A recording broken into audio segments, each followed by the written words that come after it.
In this video, I'm going to show you how to fill out Form I-130.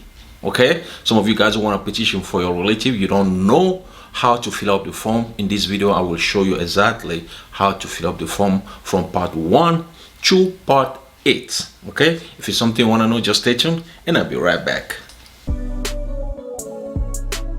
USA Mon. Hello my beautiful people, this is John from USA Mondo. Welcome back and thanks for watching. If it's your first time on my channel, as always, welcome. If you are new here, my main goal is to help newcomers, permanent residents, and also US citizens regarding the I-130 process, different immigration topics, and also any topic that will help newcomers to have a better life here in the United States of America. But like I said in the introduction, today's video is about how to fill out Form I-130, which is the petition form. Okay, some of you guys who want to petition for a relative, whether your parent, your siblings, your children, your spouse, this is the form you have to fill up. To start the process, you have to fill up this form I-130. So if you're ready, let's go in front of my computer. So guys, like I say, I'm gonna show you how to fill out form I-130. Some of you guys who petition for your relative but don't know exactly how to fill out form I-130, and that's what we're gonna go over. Okay, so to come to this page, you can just tap on uscis.gov/I-130. Then once you get there, you're gonna see the I-130 link. You click on the link to see the form. Okay, or you can just tap uscis.gov/sites with an S at the end, /default /files S at the end, /document /forms, and /I-130.pdf. Okay, so you will come to this page, or you can just Google it, form I-130, and make sure you click on the link that says uscis.gov. okay, you don't have to pay for this form, it's free. So now, first thing first, so once you open the form, you see there is different part. You have part 1 all the way through part let me see, 9, I believe. Yeah, all the way to part 9. Okay, so we're gonna start with part 1. Okay, you have to be careful when you fill out this form so you don't miss any parts. Okay, so part 1, as you can see over here, you say part 1, relationship. Okay, you are the petitioner, your relative is the beneficiary. So basically, if you file on I-130 for your relative, you have to choose which relative it is. Okay, so if it's your spouse, you have to check this box right here. If it's your parent, this one, brothers and sisters, and child, so you just have to look for the correct box. Okay, that's what you're gonna check. Number 2 here, where it says if you are filing this petition for your child or parent, select the box that describes your relationship. Okay, this one is for let's say a child who is filing I-130 petition for a parent, or a parent who is filing I-130 petition for a child. Okay, let's say you were a child that was adopted. Okay, so basically, if you are the step of the adopted parent, you say, I'm filing this petition for my child who was adopted. Okay, basically that's the one you're gonna check. Okay, if it's a child or a stepchild, for example, I'm filling this petition for my stepchild. Okay, you just have to check the correct box here. And then number 3, if you see, we started from 1, or part 1, or item 1, 2, and then we're on 3 right now. Okay, so what 3 said? So 3 say if the beneficiary is your brother and sister, are you related by adoption? Yes or no? So you have to pay attention to those questions. Okay, so you don't make a mistake. You don't check no instead of yes. Okay, you have to pay attention to that. It's very important. And then we're gonna move to number 4.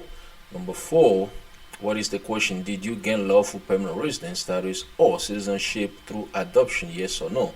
Because only U.S. citizen and green card holder can file I-130 petition for their relatives. So you have to check the correct box here. Okay, so this is number 4, right? So now part 1 is finished because you don't see part 1 anywhere anymore. Okay, you see part 1 finished here. Now we're gonna start with part 2. Part 2 will start with 1, item number 1. So over here it is it's asking for alien registration number. So again, this is for the petitioner. So your A number, you put it right here. Okay, you should know your A number. If you have a USCIS online account, you create an account, you put the account number here on number 2. Number 3 is for social security number. Okay, you put it right here. Now they're asking for your full name. So this again is for the petitioner. Your family name, which is your last name, or given name, which is your first name, and then middle name, you put it right here. You fill up this box. Okay, and then from there we're gonna do part 2, continue. Okay, so where we were number 4, right? Number 4. So now they continue, part 2 continue, jump into 5. So what 5 say? Other name used. So if you've used another name before, you have to put those names. That's what this is about. Okay, you put the last name, the first name, and then the middle name. Now 6 say other information. So other information is your city, okay, city, country of birth, city of birth, country of birth, and then you put a date of birth. Okay, so let's say you were born in Paris, you put Paris here. The country is France, you put France. The date of birth, make sure you follow this right here. This is the month, date, and the year. And then if you are a male, you put it here. If you are female, you check this one. Okay, male check this, female check this. So now we're gonna move to what? 10. Okay, just follow the numbers. So item number 10A. Number 10A is about mailing address, basically where you receive your mail. Okay, so in care of, in case you receive a mail through somebody, whatever, you can put the name of that person here in care of, put a name, or if it's just your name, you just put your name, and then you put a street number and name. You put an apartment. If it's an apartment, you check this. If it's a suite, you check this. If it's a floor, you check this. Okay, the city or town. Let's say it's what? Dallas. You put Dallas here. The state is Texas, and then you put a zip code. All right. If you don't know the zip code, ask somebody. Province. You know, if you live in the United States of America, you don't really have to worry about province. People who live in Canada can worry about this.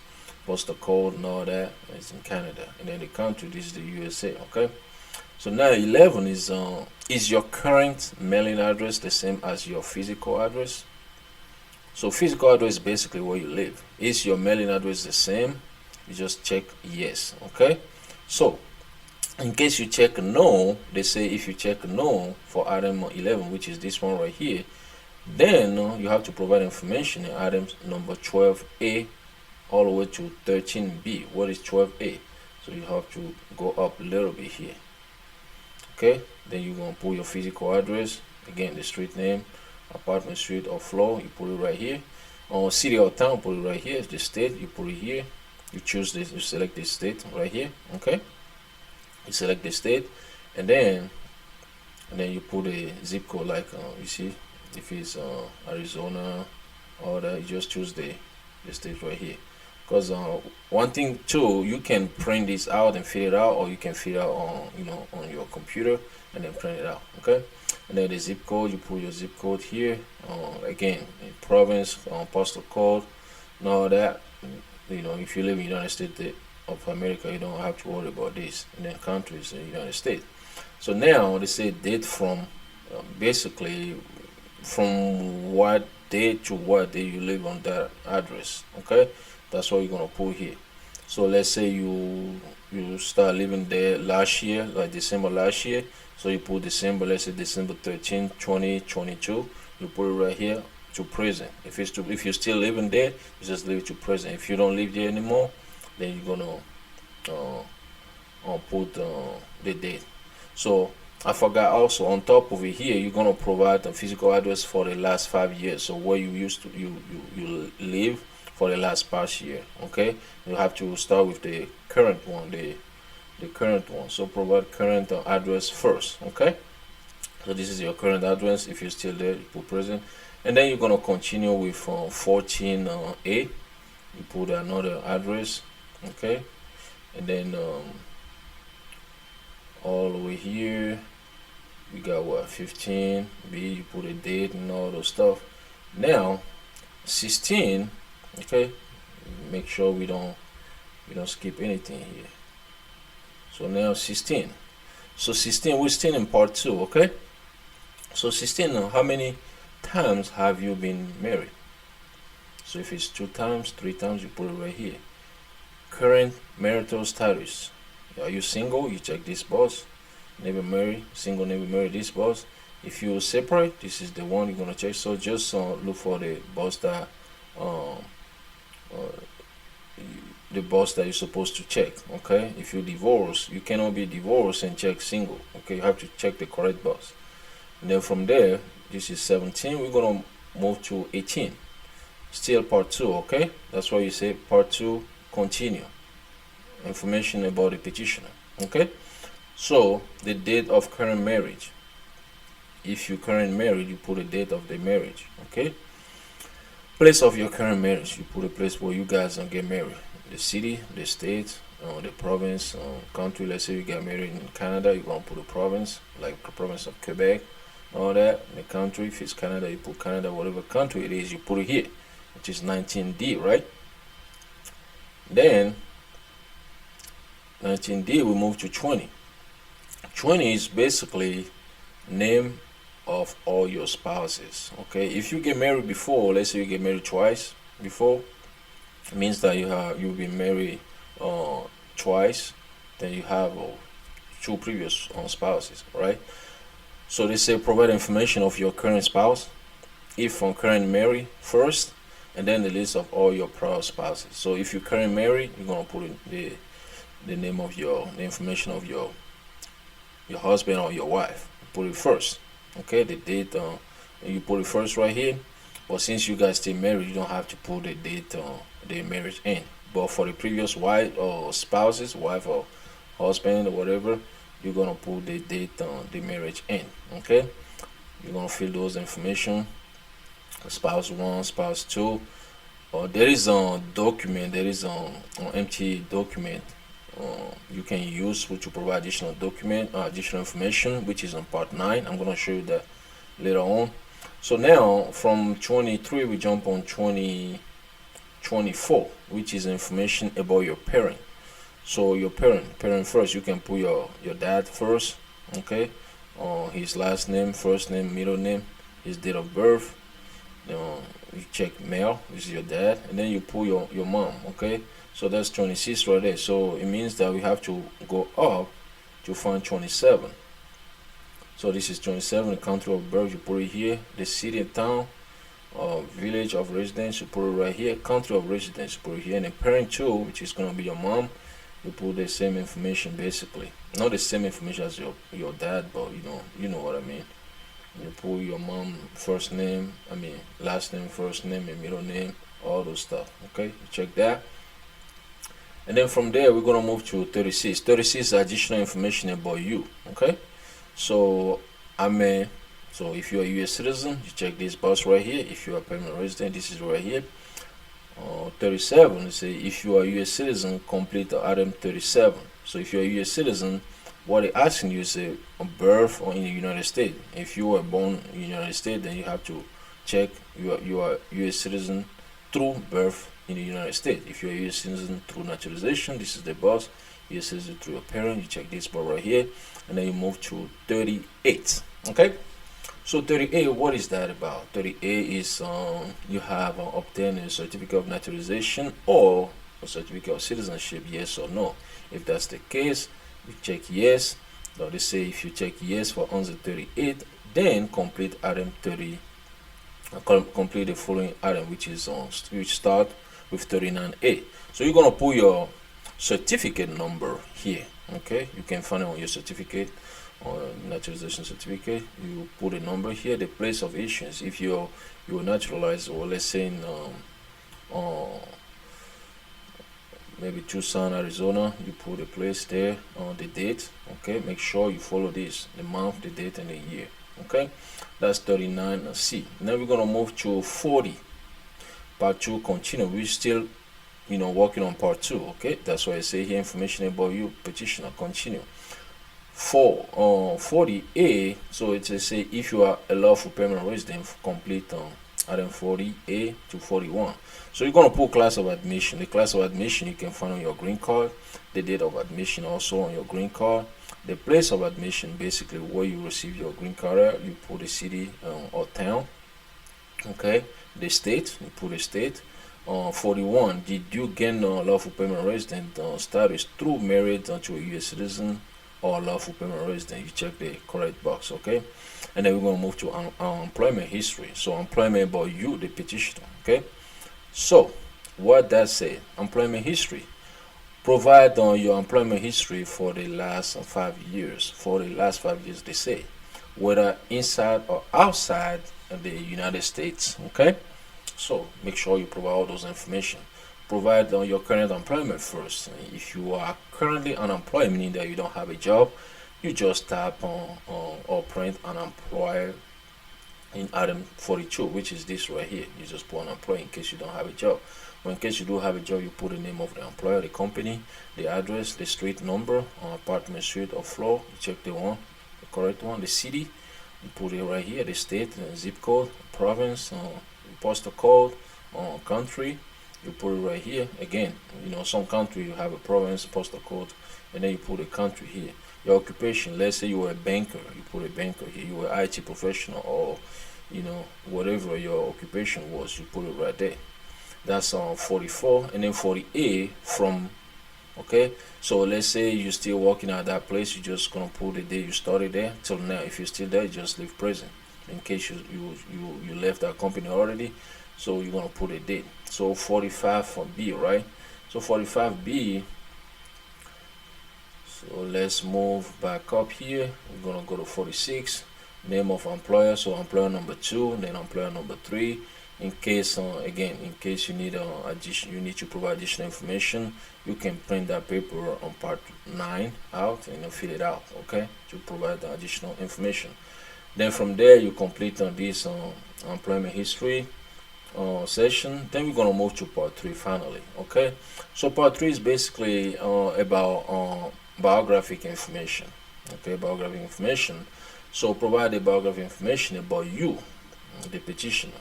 Say your ethnicity, you check it right here, check the one. The race, you check the race. Your height, you put a height. Your weight, okay, and then your eyes, item number 5, you put your eyes color. That's item number 5. So part 3, continue. Okay, every time you see continue, it means that that's a continue of the whatever part you are. So 6 is we talk about hair. Okay, I think that's it for part 3 here. Okay, make sure double check everything. Now we're gonna jump onto we're gonna talk about part 4. So part 4 is information about beneficiary. Okay, beneficiary, the person you are petitioning for, the intended immigrant, that's the beneficiary. Okay, so the beneficiary can live here in the United States of America already, or beneficiary lives outside United States of America. So if that person has an alien number, you put that alien number here. That person has a USCIS account, online account number, you put it right here. So basically it's gonna be the one you create maybe to start the process. You put it here. If that person has a social security number, you put it right here. In case that person doesn't have none of those stuff, you can put none or non-applicable. Okay, and then the beneficiary's name. So beneficiary's last name, first name, and middle name. That's what it asks for. Item 4C. Okay, so if the beneficiary used another name before, you're just gonna provide those information: the last name, first name, the middle name, and then other information about beneficiary. Number 6, city, town of birth, you put it right here. Country of birth, you put it. Date of birth of the beneficiary, you put it right here. And on the sex of the beneficiary, male or female, you put it item number 9. Okay, 10. Has anyone else ever filed a petition for the beneficiary? Let's say somebody filed a petition for that beneficiary before. You're gonna provide that information here. If you don't know, you need to ask the beneficiary. That way you don't provide false information. Okay, in case nobody ever filed an I-130 petition for the beneficiary, just click no or unknown. If you don't know, If you don't know, you just check unknown. You check with the beneficiary. Also, if the beneficiary doesn't know, then you just check unknown. Okay. Over here now, that's on 10, right? Make sure we follow the correct one. So 10, we're gonna go to 11 basically. So we're gonna come back here. Beneficiary's physical address, where the beneficiary live.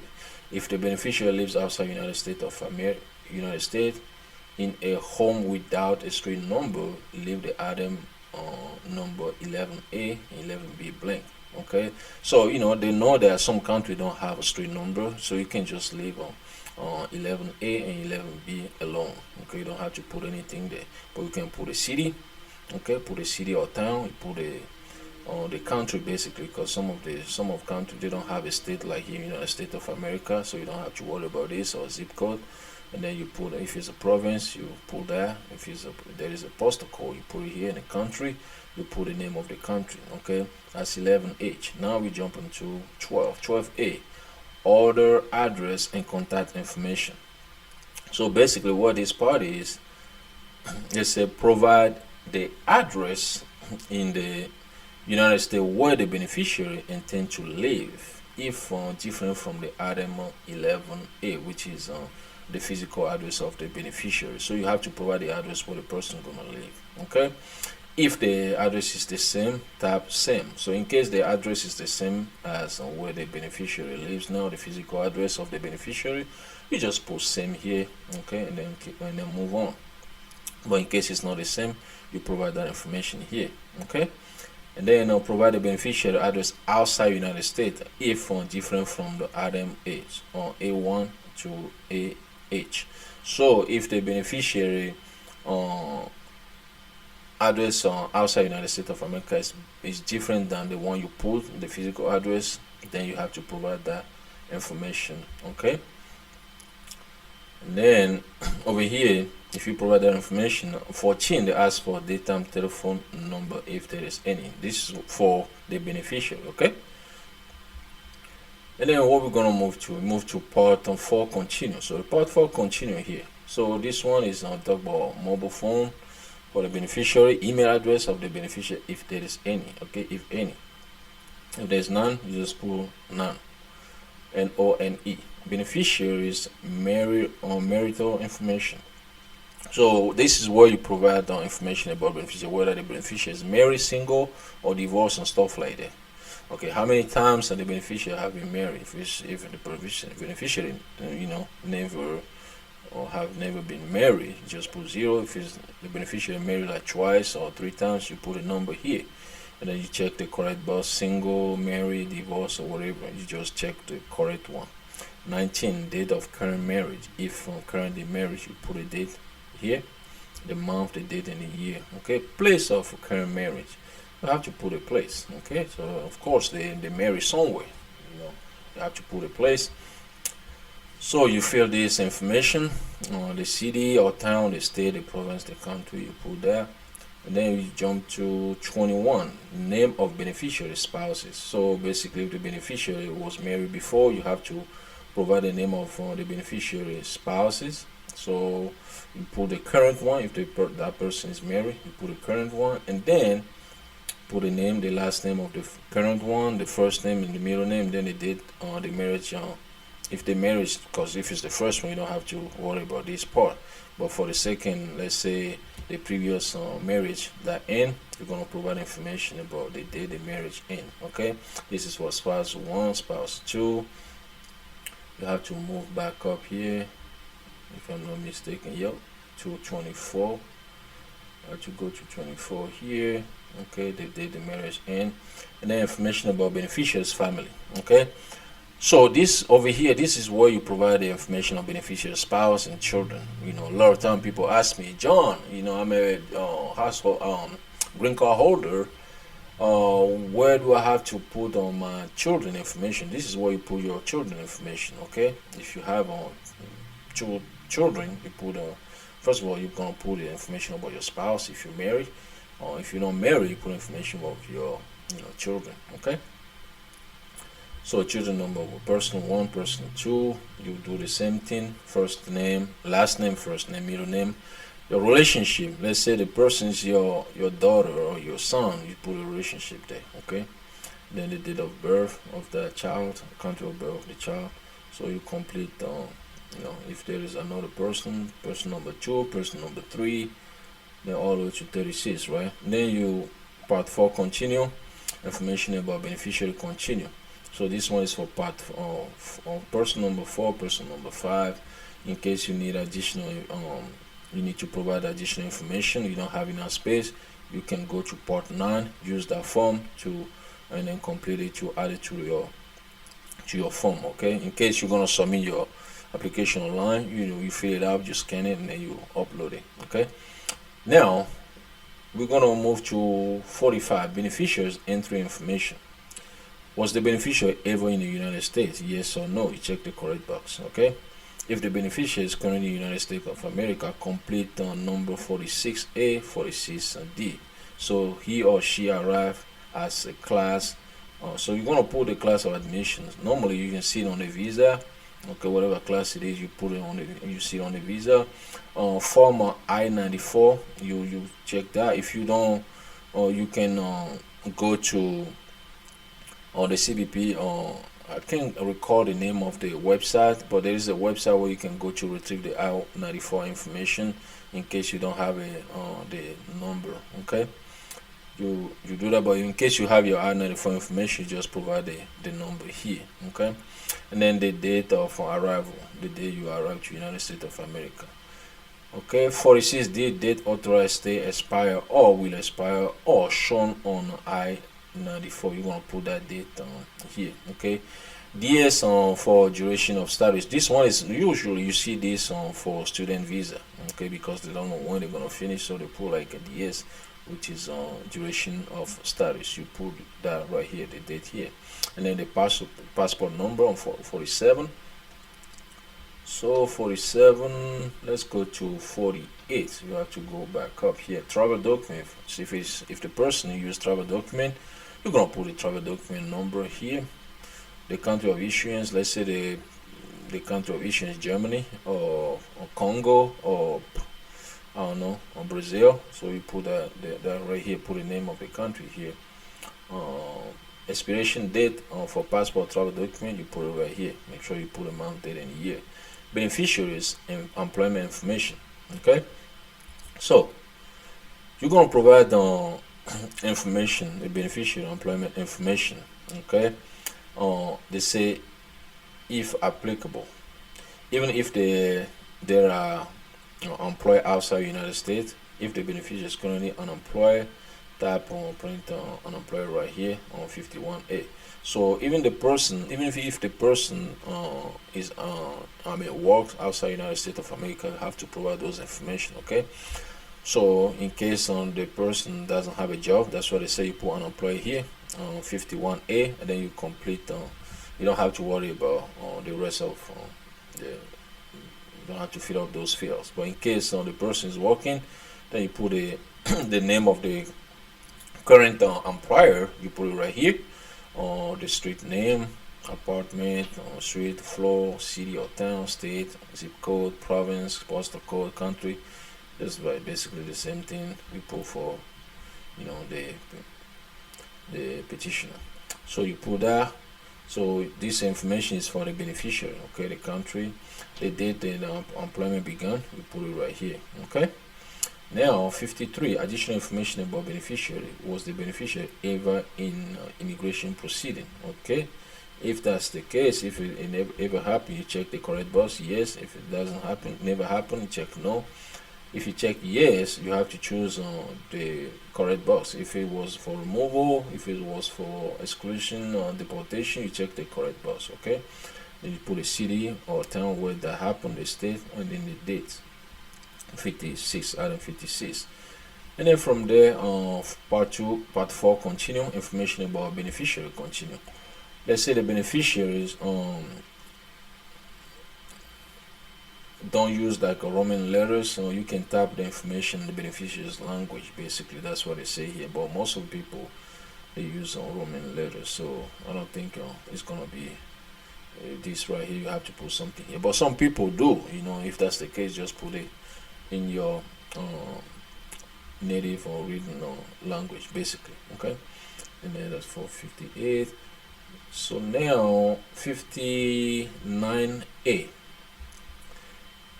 If filing for spouse and provide the last address at which you physically live together. If you never live together, or type or print never live together, adding 59A.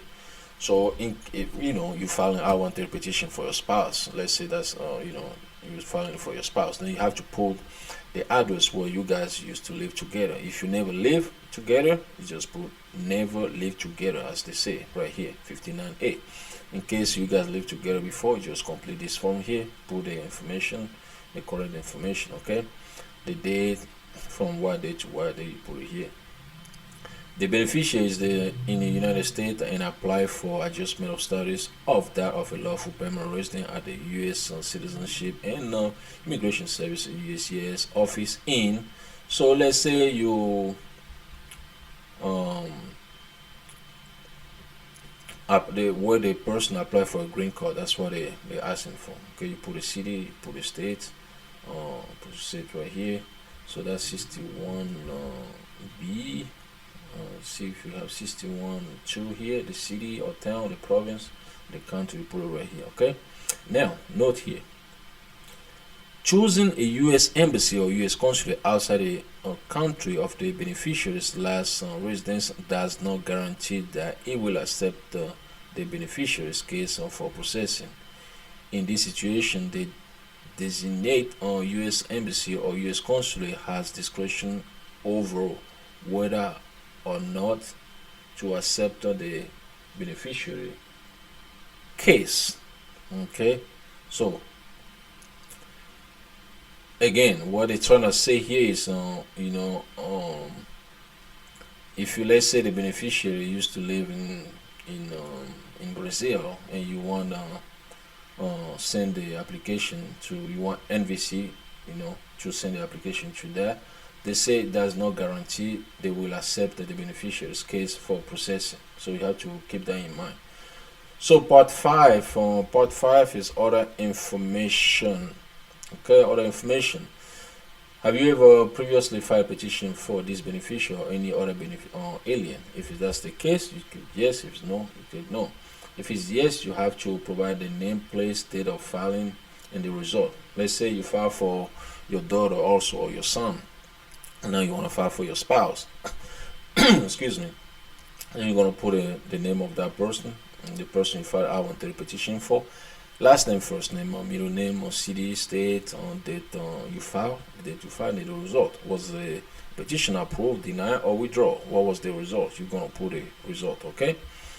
And then if you are also submit separate petition for other relative, provide the name and your relationship of each relative. Okay, so if you are also submit a separate petition, let's say if you are a U.S. citizen, you have to file a separate petition for your relative. Or basically, you cannot put your relative as a derivative applicant on the principal applicant form. So if that's the case, you're gonna put the relative name, last name, first name, or middle name, and your relationship. If it's your daughter, you put your daughter. If it's your son, you put son. If it's your brother, you put brother. If it's sister, you put sister. And then part 5, continue, relative number 2. Okay, right there, you fill it out. And then I think part 5 is done. And we're gonna continue from part 6.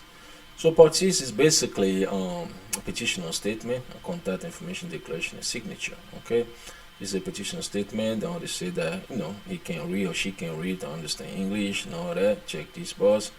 If the person uses an interpreter, so we're gonna provide that information. Check this one. Okay.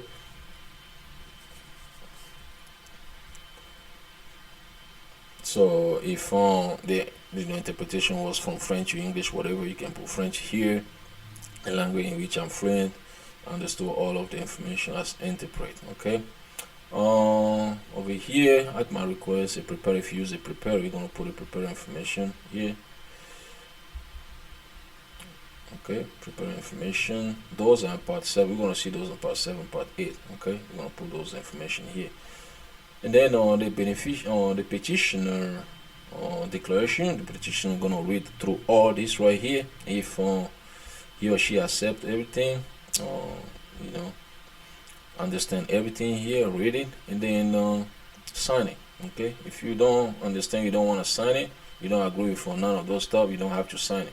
But if you agree, you read everything, you just sign it. Okay. The petitioner gonna read through. If you are a petitioner, read through all this. Okay. And then you sign it. You put a date. It's very important. You sign and put a date.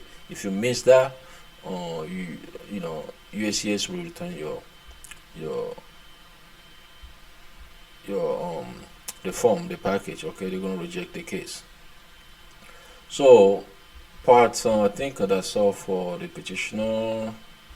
So interpreter, this is the interpreter. If you use interpreter to interpret the whatever it is, or French to English or Spanish to English for you, you put the interpreter information. Is the last name. If you put interpreter, if it's just a person, you put the last name, the first name. If it's an organization, you put the name of the company here. The interpreters mailing address, you're gonna fill it out. Okay, you're gonna fill it out.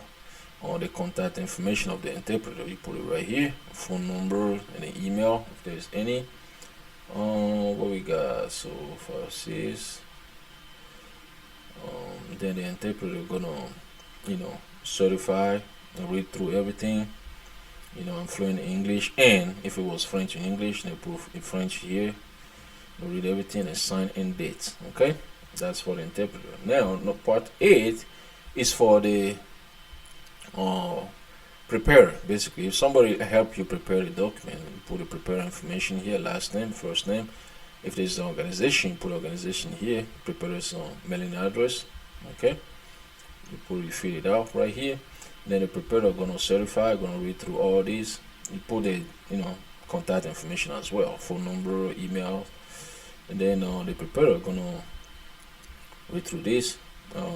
If the preparer is not an attorney, check this box. If the preparer is an attorney, check this box right here. In the case, understand, does not extend beyond, check the appropriate box. Then the preparer gonna sign and date. Okay, sign and date right here, 8A, 8B.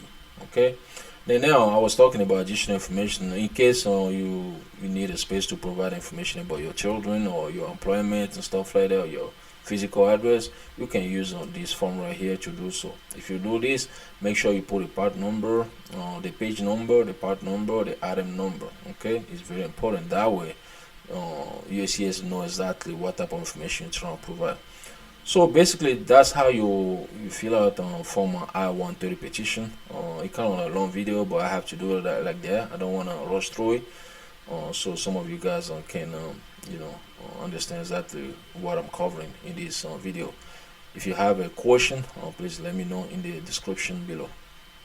That's it for today's video. I hope you guys love it, learn something from it. If you know somebody you think would benefit from the video, go on and share with that person. If you like the video, click on the like button. If you want to be notified every time I have a new video, click on the bell. If you are new here, you want to subscribe to this channel because you like what you see, you love my video, well, go on and click on the subscribe button. If you want to support the channel, click on the super thanks or check our shop. The link is in the description below. Once again, my name is John. Thanks for watching, and I talk to you guys in another video. USA Monde.